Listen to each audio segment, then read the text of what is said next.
Whether it's, Jolly Ranchers, Skittles, Starburst, like generally speaking, what do you go for? Ooh, Andy going with the root beer flavor. It's a left field pick, but I like it. Blue raspberry for Sam. Good, good.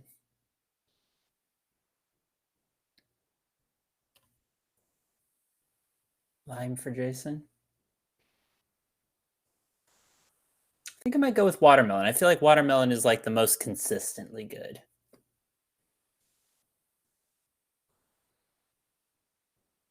And Carla, you're right there with me. Excellent. Going with watermelon as well. Nice, nice.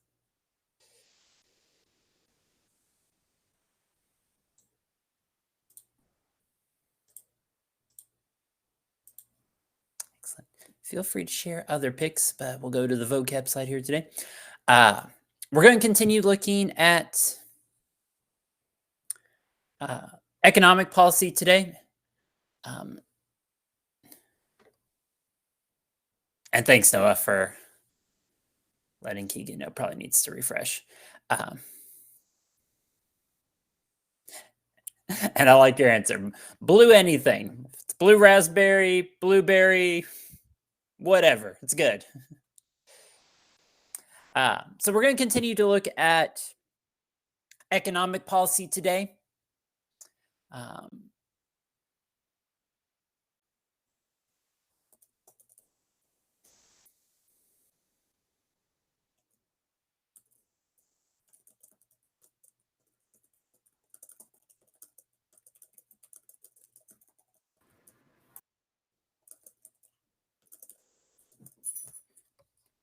So we'll kind of come back to fiscal policy. We started that on Wednesday.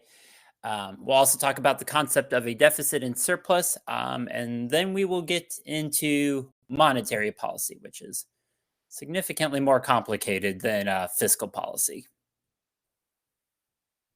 But my goal is to also answer a lot of your questions as we go today, as well as hopefully have some time at the end of class to discuss inflation, because a lot of you had questions about inflation, but that will in part depend on having good participation in class today so we can get through everything. Shouldn't be a problem. First period, usually we have pretty good participation. So let's get into it. So as a quick refresher, just to get us back to where we were on Wednesday, excellent, Keegan, glad to hear it. When we talk about the government's economic policy, the different things government is doing to try to influence the economy, it kind of has two main tools in the toolbox: fiscal policy and monetary policy. And again, fiscal policy is basically the government making adjustments to how much it collects in taxes versus how much it spends. And as we talked about, government can potentially have a positive impact on the economy, both by trying to lower taxes, because then that leaves more money in people's pockets and they can buy things, or by government spending more money, which we saw during the COVID shutdowns with the stimulus checks to kind of help jumpstart the economy. And so we then talked a little bit about how income taxes work in the United States. And so that then brings us to our video for today. One of you had the question, where is all the money going? Which nicely ties into this video of where do my taxes go? At least we're going to look at federal taxes. State and local taxes would kind of be a different thing. So the video is about 5 minutes long.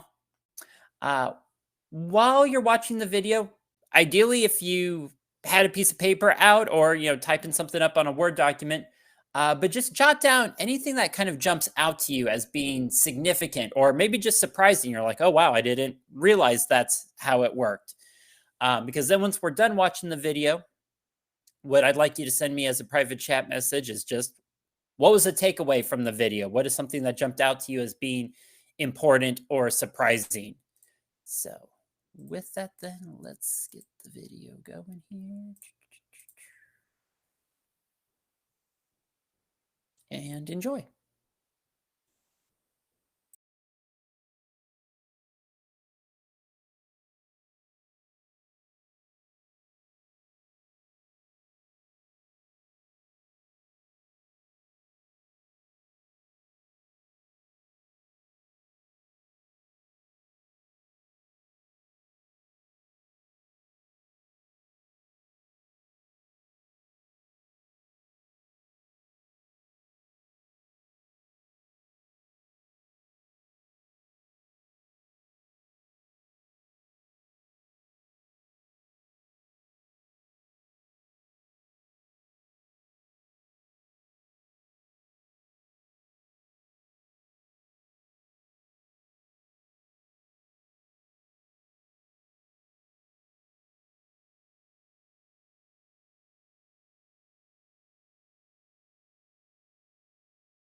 All right. So go ahead now and take a couple of minutes and send me as a private chat message um, something that stood out to you from the videos that either seemed important or surprising. Let's see here. We'll come back here at 9:28.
And you got about a minute left to finish typing up your response if you haven't sent it to me already.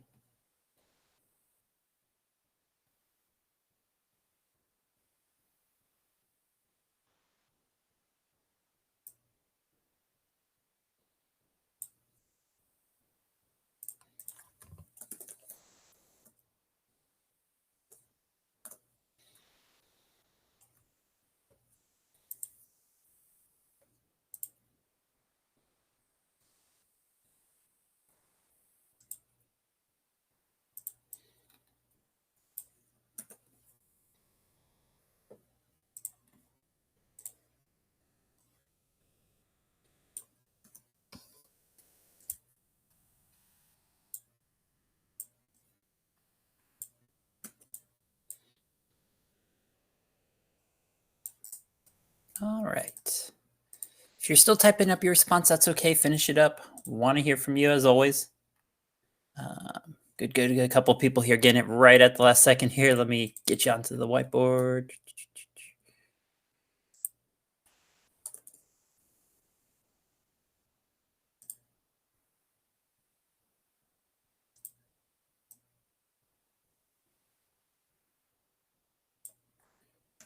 All right.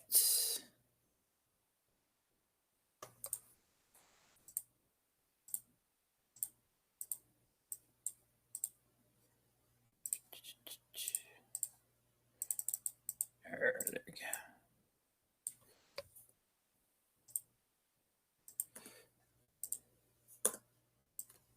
go. Okay. Are you guys able to see just one copy of the responses on the whiteboard? It was like doubling up on my end. Okay. Thank you, Jordan. Noah.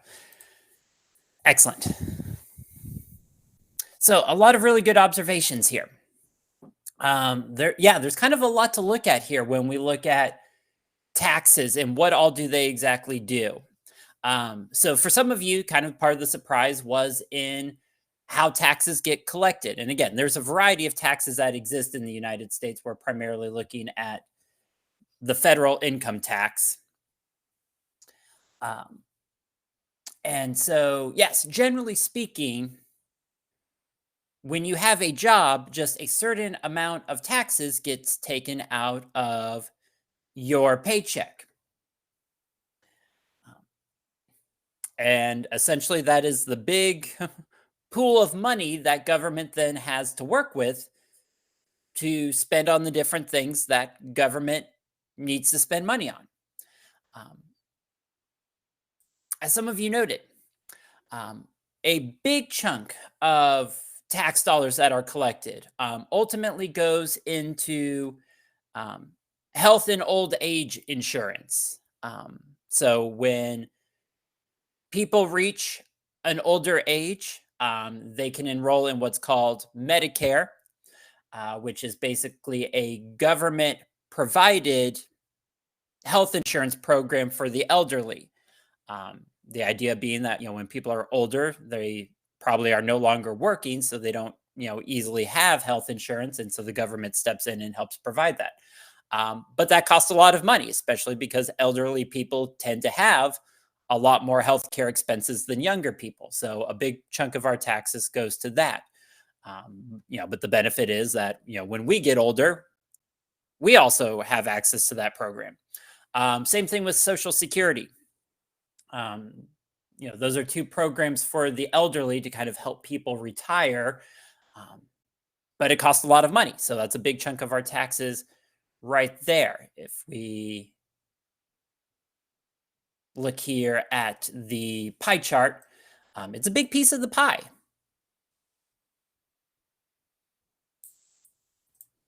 Oh, now the responses have disappeared on me.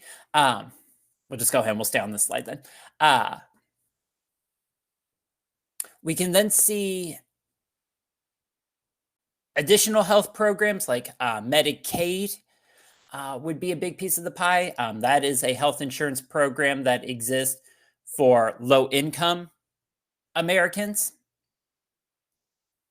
people who may not make enough money to be able to afford healthcare on their own. And so that's an important thing that keeps to mind. As a country, we kind of continue to discuss, what should we do about healthcare in the United States? Um, you know, just government providing health insurance for the different groups of Americans it does provide, it does cost a big chunk of money. And if we were to expand that, it would cost even more money.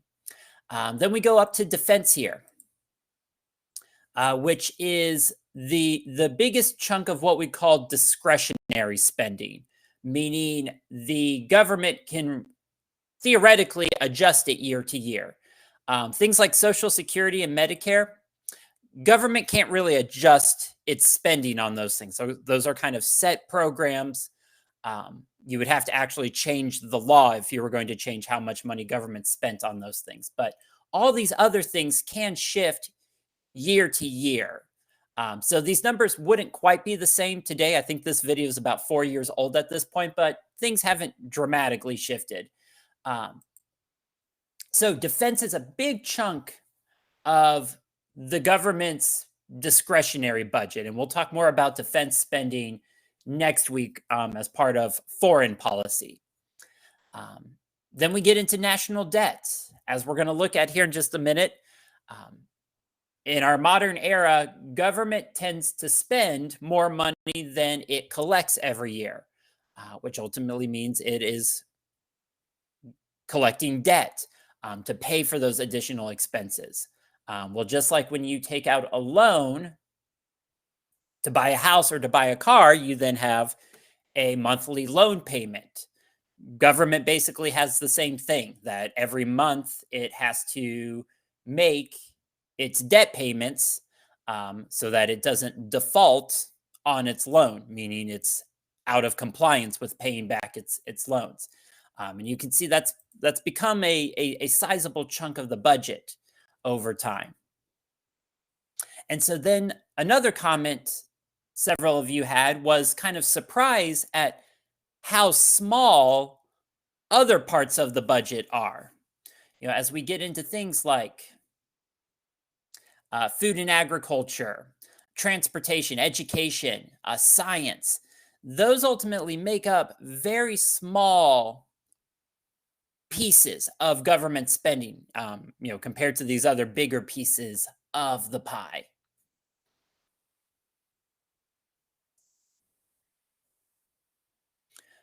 Education, for example, most of government spending on education happens at the state and local government level.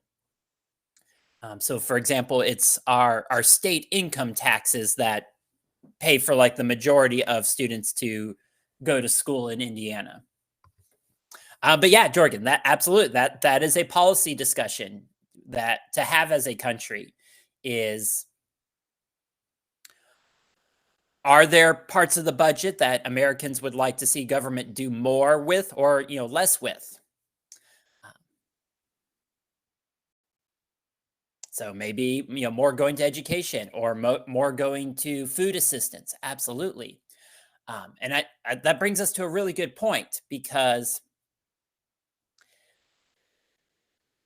if the government were to spend like a lot more money on education, what would it arguably need to do to try to economically keep things balanced? Yeah, Jorgen. It would have to raise the other taxes. Now I just realized, it would have to raise them and lower the taxes in order to make the education tax here higher. So that would just disrupt the tax economy. So they probably wouldn't do that. But I kind of wish they could. But it's just me because I want to be a teacher, and I feel like being a teacher we would have to have more tax dollars go to us because we can fund things easier than that way. Yeah.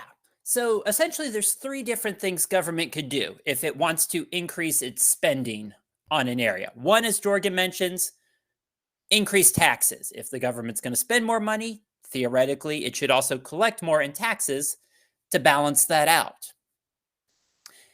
Can we think of any other ways government could afford spending more money in a certain category?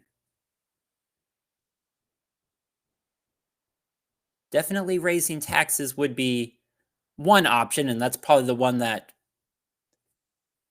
would directly make the most sense to us.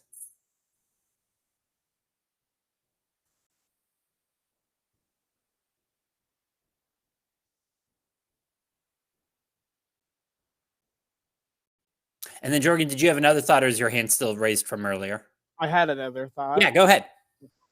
Would decreasing like funding to something, would that like decreasing, for example, decreasing funding to the defense in order to increase the amount of funding for the education, something like that? Yeah, absolutely. That would be the second option for government, is it could rebalance the budget and say, okay, we want to spend more on education, but we don't want to raise taxes. So is there some other place in government where we can cut our spending to balance things out? So that would be another option of, yes, theoretically, maybe we cut down on defense spending and send more of that money to education instead. There is then a third option, and this tends to be the option government uses today. It's the same idea. What if you wanted to buy something, but you didn't have enough money for it in the moment? What could you do? Yeah, Jorgen. Bartering, or using a bunch of um, there's people who uses like checks. Sometimes you write like a check, and if it doesn't go through, they kind of like have to be like, you cheated on your check or something like that. Yeah, that technically, yes, you could do that, but for the sake of argument, let's stick with legal options, because especially the U.S. government doesn't want to have a reputation as writing bad checks. That ultimately probably result in an economic collapse at that point, because the U.S. government would no longer be viewed as a trustworthy economic partner. But like, for example, when people want to buy a car, oftentimes they don't have enough money to buy the car outright. Cars cost thousands of dollars. Exactly. So it's taking out a loan or taking out credit. It's the same thing when you use a credit card to make a purchase. You're getting that purchase up front without having to spend money, but you now owe the credit card company money.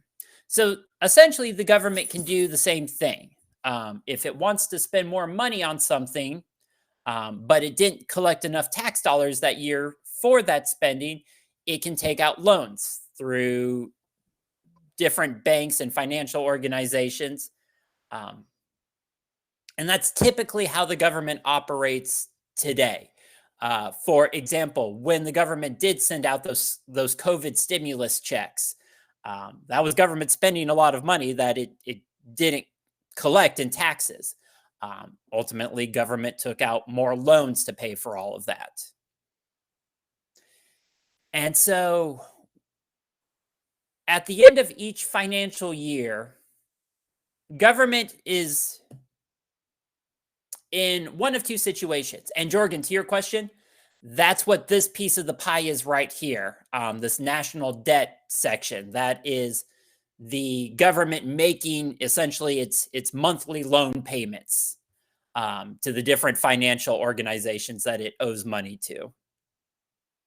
Kind of just like every month, a person who has a car loan would make a car loan payment until they pay that loan off.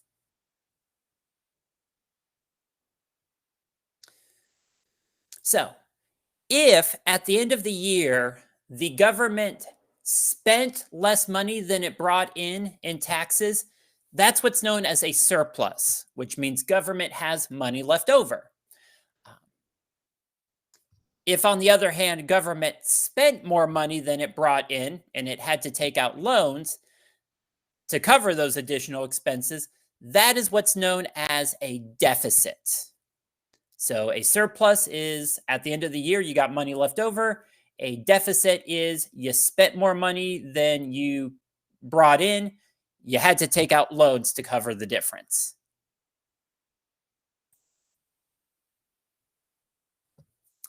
And so on the left here, you can see how, looking at the bars, the years when government had a deficit, that would be a bar going downwards, because that means government spent more money than it collected. If the bar is going upwards, positive, that would be a year where the government had a surplus. So we can see that, for example, in the 1940s, government really ran up a deficit, and that's because of World War II. And then we can see through the 1950s, 1960s, 1970s, government was relatively good at having a close to balanced budget. You know, some years you had a little bit of money left over, some years there was a little bit of a deficit, but pretty close to keeping things at zero. Looking at more recent history in the United States, what does this chart seem to tell us about government spending? Does government end the year with a surplus or a deficit?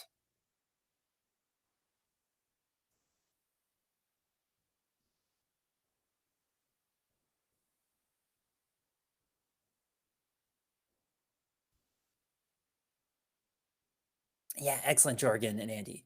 Increasingly, and Jason, yeah, government operates on deficit spending.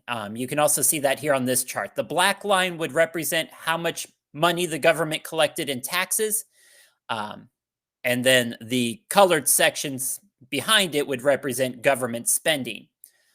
You can see that in the 90s, we briefly had a period where we, again, had a surplus. The budget was balanced. Government had money left over at the end of the year. But basically, since the 2000s, government has been operating on a deficit. And here's just a couple of other charts. This kind of color codes things by different presidencies. So again, you know, under FDR, big deficit because of World War II. We can then see that the debt was getting paid off up through the 1970s. But then in the 1980s, under the Reagan presidency, we start going in the opposite direction due to a combination of very large tax cuts. So government wasn't bringing in as much money as it used to, but then also increased government spending, in particular, the Reagan administration increasing the government spending on the military. We again see that kind of creep up in the aftermath of 2001 with the 9/11 attacks, where again you had tax cuts, but you also had increased military spending with things like the war in Iraq and Afghanistan. And then in 2008, we had a big financial crisis that the government's response was a lot of economic spending to try to pull the country out of what we call the Great Recession. And then this chart just gets us a little bit closer into current years. Um, you can see that in the aftermath of the Great Recession, deficits started to go down again, um, but then started to creep back up. This would be even bigger today because, again, when COVID hit, you had a lot of government spending to try to help get the country through the COVID shutdowns. Um, So, government currently operates at a pretty significant deficit. Government ultimately spending a lot more money than it collects.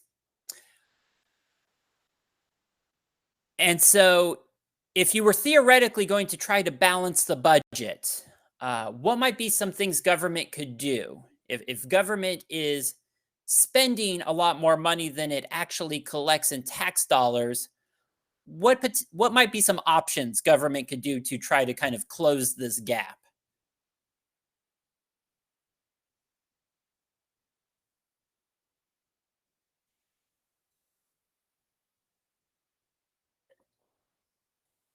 So definitely one option, as Jorgen notes, would be to spend less money. Um, that's kind of something Congress is debating right now as it's trying to figure out government spending for next year. Are there areas where we could cut spending? Um, Why might that be a challenge for Congress, though? What if Congress, for example, decided we're going to cut unemployment program spending in half?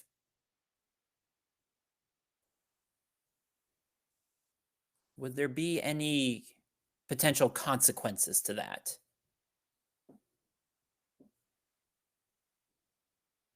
Yeah, Jorgen.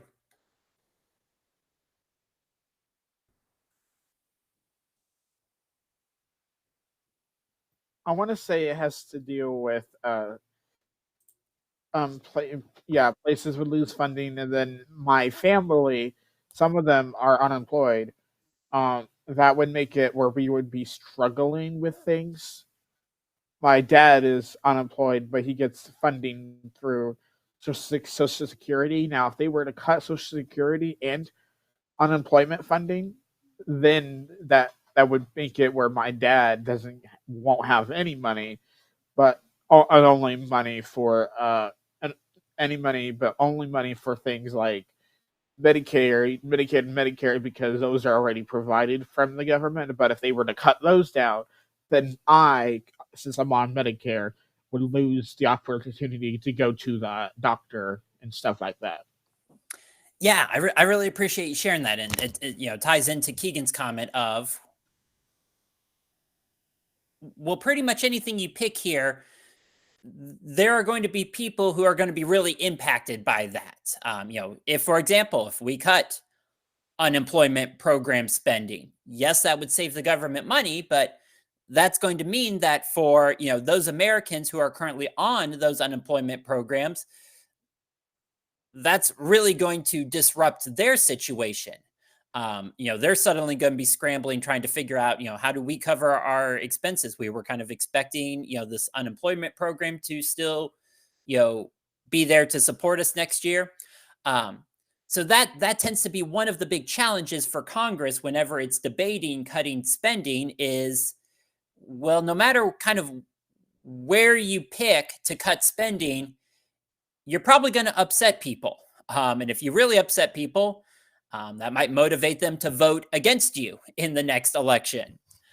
So that's one part of the challenge is Congress oftentimes has trouble figuring out where it can cut spending because no matter kind of what you pick, you're probably going to upset some people in some way, shape, or form. Okay. So if cutting spending isn't going to be a popular option, what else could government potentially do to try to balance the budget?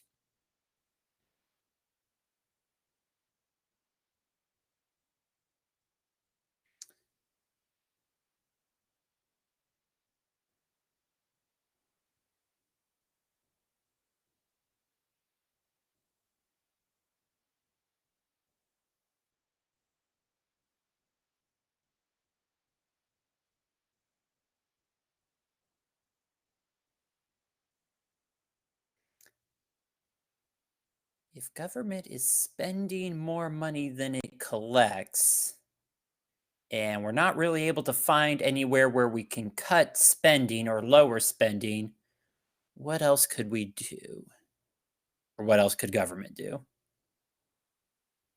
Yeah, Jorgen. I don't know if this is legal, but I think it might be for the government. But they could start printing money, but that would lead to an economic crisis like the Great Depression. Yep. Would probably not be a favorable option. So I am just at a loss of what they could do. Yes, you're right. Other countries have tried that in the past where they've just tried to print more money to kind of cover their debt. The most famous example is Germany in the aftermath of World War One. Ultimately causes massive inflation because as you're printing more and more money, it's becoming less rare, less valuable. So it causes massive inflation. And since the country's already kind of wrestling with inflation, that especially would not be an option right now. But think about it this way. Think about it just as a person. If a person has a certain amount of expenses and the money they made for that month didn't cover their expenses, what might that person try to do if if they're not able to lower their expenses? What's kind of the other side of the coin? If you have a certain amount of expenses you have to pay every month and you didn't make enough money that month to cover those expenses, right? Work more, or essentially bring in more money. Um, which again, how does government have money to spend on things in the first place?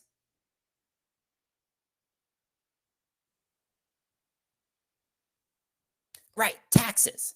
So that would be the other option is if government wanted to balance the budget, it could raise taxes. Um, Now, what potentially might be the hangup there, or why might Congress be reluctant to raise taxes? Because that theoretically would be a very easy fix to the problem. Government could just raise taxes to cover its additional spending and have a balanced budget.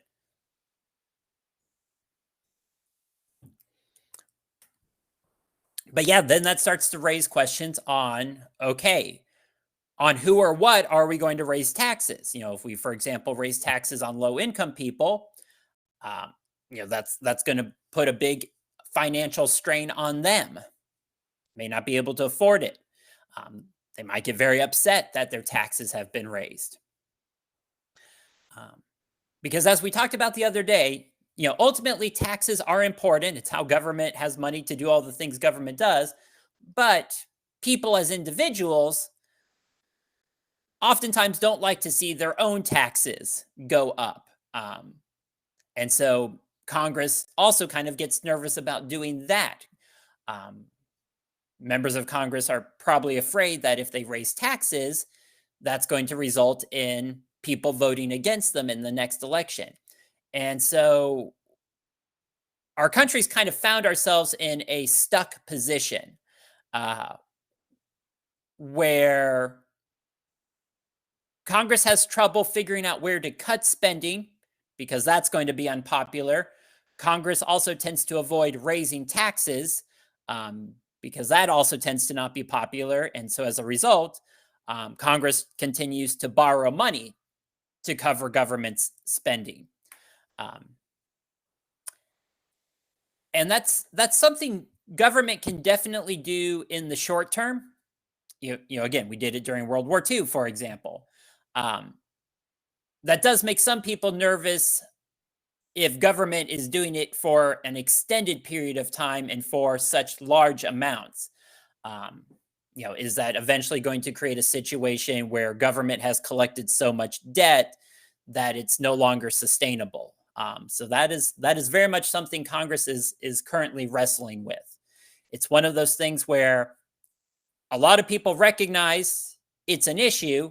A lot of people would like to see the issue fixed, but none of the solutions are popular. And so we kind of keep kicking the can down the road. Now, the other tool in the toolbox for government economic policy is what's called monetary policy. And monetary policy basically refers to government adjusting the money supply in the United States. Essentially, how much money or currency is floating out there in the economy. Because as Jorgen mentioned earlier, ultimately it is the government that prints currency. And so government absolutely can have an impact on the economy by increasing or decreasing the money supply, which is done through the government organization known as the Federal Reserve, which is basically the government's banking system, which does several things. Number one, it conducts the nation's monetary policy. Generally speaking, the Federal Reserve is trying to stabilize the financial system of the United States. So, for example, over the past couple of years, inflation has been a growing concern. And so one of the main goals of the Federal Reserve is trying to get inflation under control. And this is kind of a complicated economic concept. But essentially, the Federal Reserve can give out loans to commercial banks.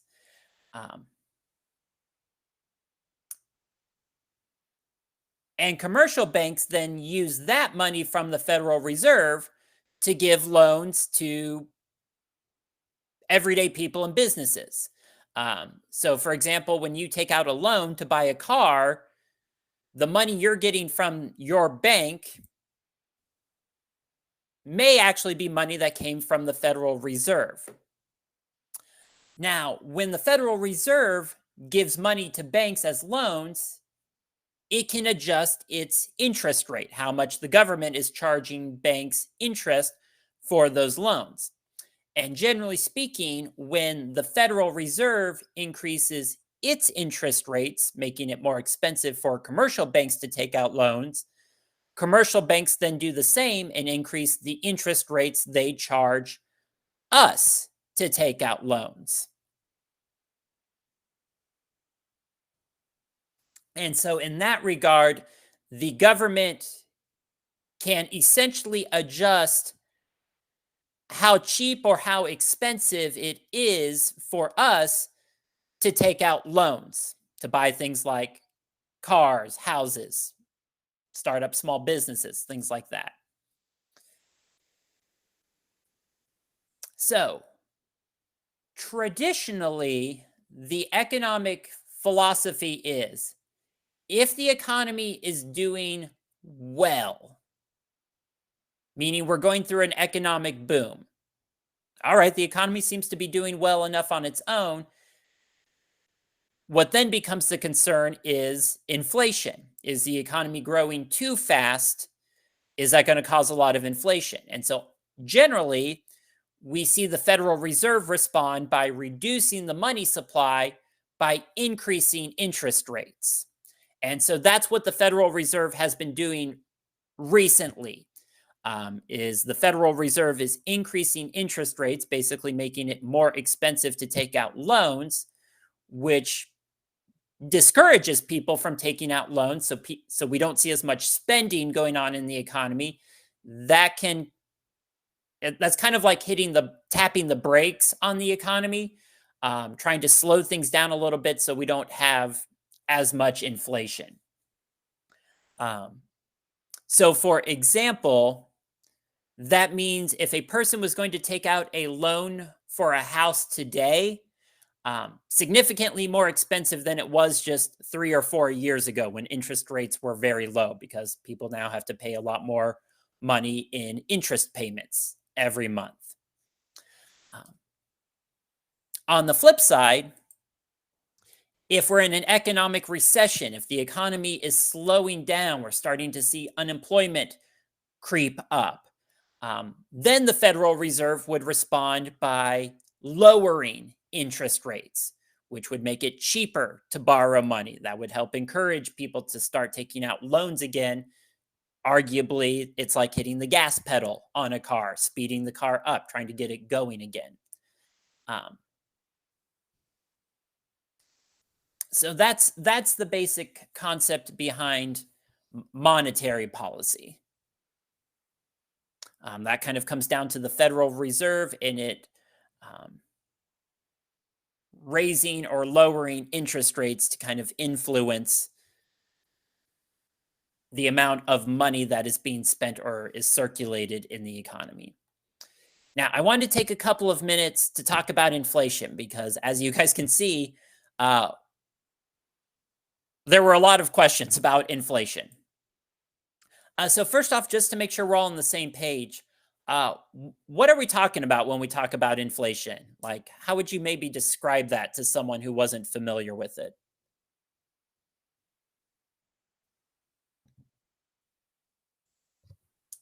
Yeah, Jorgen. I would describe it as when the amount of money you have is not valuable as not valued as much as it previously was, because it's also the increase of money, the double amount of money that the government has to spend or has to deal with, something like that. Gotcha. And Andy, thanks for letting me know. So, yes, inflation at its core is when things get more expensive over time. Um, so we've seen that here in the United States in the aftermath of COVID, is a lot of things became more expensive. Gas prices went up, groceries became more expensive. Construction materials, their prices went up. So to a certain extent, some inflation is inevitable if you have a healthy economy.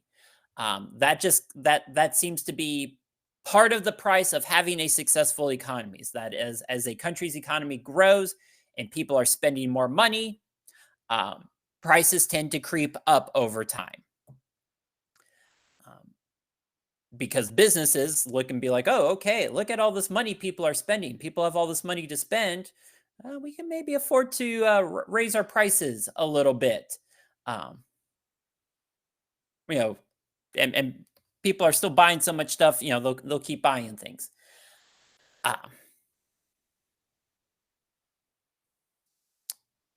So to a certain extent, some inflation is good in the sense that it means the economy is likely growing.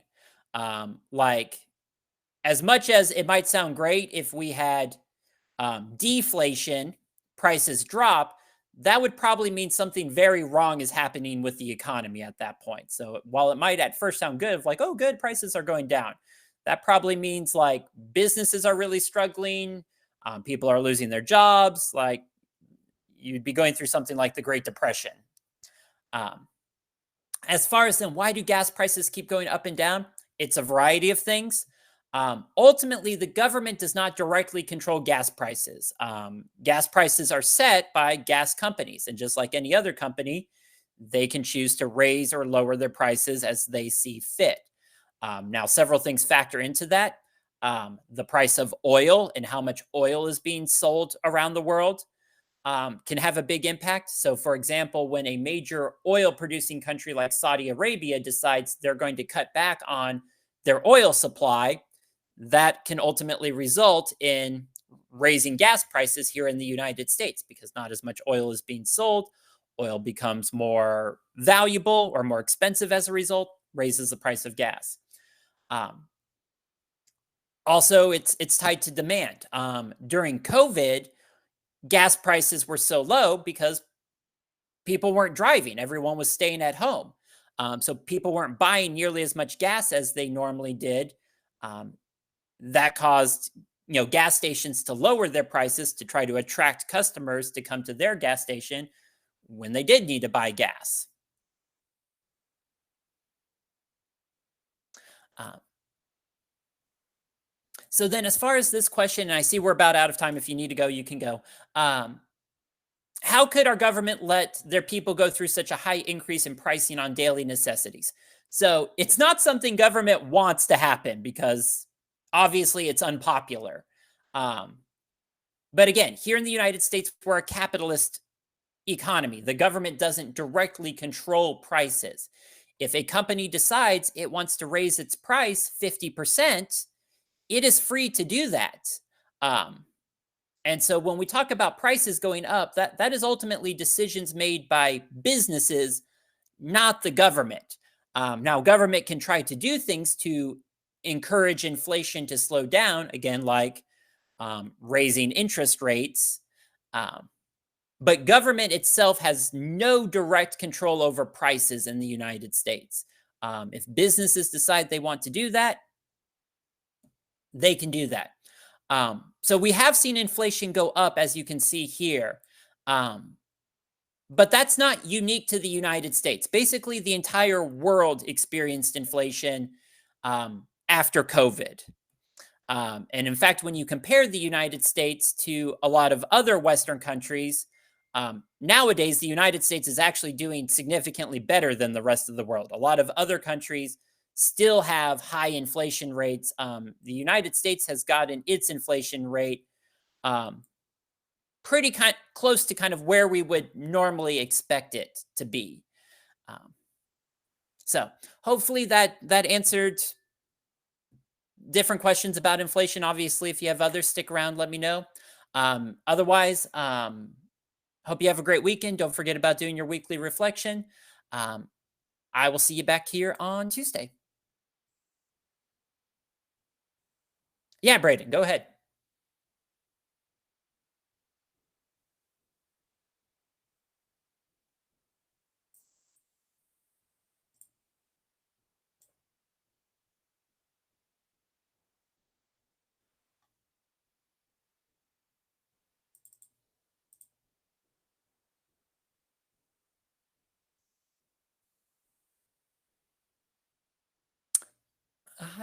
I would go with medieval Turkey, just because the Ottoman Empire is kind of a fascinating civilization.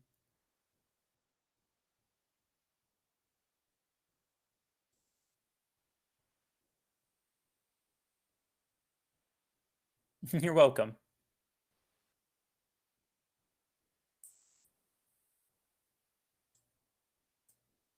And see ya.